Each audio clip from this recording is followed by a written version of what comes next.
میں نے ریسنٹلی ایک ناول پڑھا ہے، اس کا نام ہے before the coffee gets cold. اسے ایک جاپانی ناول نگار نے لکھا ہے اور اس کا نام میں اسکرین پر لکھ دوں گی کیونکہ پرناؤنس کرنا تھوڑا سا مشکل ہے۔ یہ جو کہانی ہے وہ ایک کافی شاپ کے گرد گھومتی ہے جہاں لوگ آتے تو کافی پینے ہیں، پھر انہیں پتہ چلتا ہے کہ یہاں پر ایک ایسی کرسی ہے جس پر بیٹھیں تو ماضی میں جا سکتے ہیں، چاہے کچھ ہی لمحوں کے لیے ہو۔ بس کچھ شرائط تھیں، ان میں سے کچھ یہ ہیں کہ آپ اس ماضی میں جائیں گے لیکن آپ ماضی کو بدل نہیں سکتے، اور آپ کو واپس جو ہے وہ کافی ٹھنڈی ہونے سے پہلے آنا ہے اور کافی پوری پی کے آنا ہے، چاہے آپ کو کافی پسند ہے یا نہیں، اور اگر آپ نے یہ نہ کیا تو آپ سٹک ہو جائیں گے کرسی پہ۔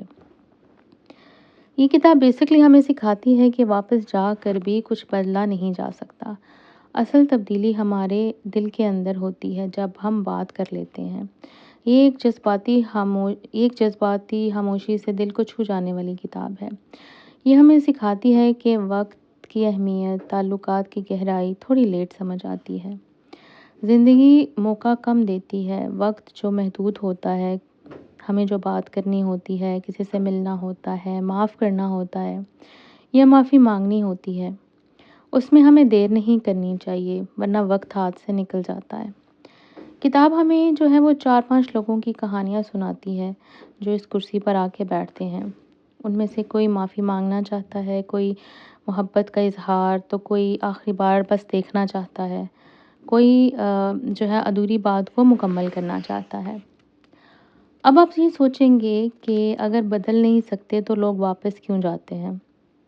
اس کے لیے آپ کو کتاب پڑھنی پڑے گی، یا آپ کو میری بات سے ہی اندازہ لگا لینا چاہیے کہ کیا ہے، ایسا کیوں ہے۔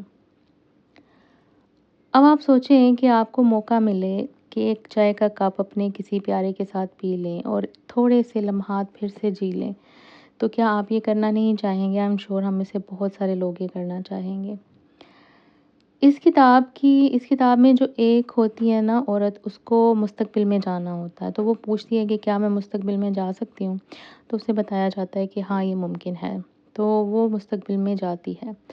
وہ ایسا کیوں کرتی ہے؟ وہ اس لیے کہ وہ کسی بیماری میں مبتلا ہوتی ہے اور پھر وہ پریگننٹ بھی ہو جاتی ہے، تو ڈاکٹر سے یہ کہتے ہیں کہ موسٹ لائکلی ڈلیوری کے جو وقت ہے تمہارے بچنے کے چانسز بہت کم ہیں، نہ ہونے کے برابر۔ تو وہ چاہتی ہے کہ وہ جا کے اپنی بیٹی کو دیکھ لے یا بیٹے کو دیکھ لے جو کچھ سالوں بعد، تو وہ 10-11 سال کا یا 10 سال کا ٹائم طے کرتی ہے کہ اب میں 10 سال بعد جانا چاہتی ہوں لیٹس سے۔ تو وہ دیکھتی ہے کہ اس کی جو ایک بیٹی ہوتی ہے جو 13 سال کی یا 12 سال کی ہوتی ہے، ان ہر ٹین ایئرس، تو وہ صحت مند ہوتی ہے، خوش ہوتی ہے، تو اس کا جو پچھتاوا ہے نا وہ کم ہو جاتا ہے کہ ہاں اچھا ہے، میں نے اپنی زندگی کو داؤ پہ لگا کے یا اپنی زندگی قربان کر کے جس کو میں دنیا میں لائی ہوں وہ ٹھیک ہے، خوش ہے، تو اسے تھوڑا سکون جو ہے نا وہ مل جاتا ہے۔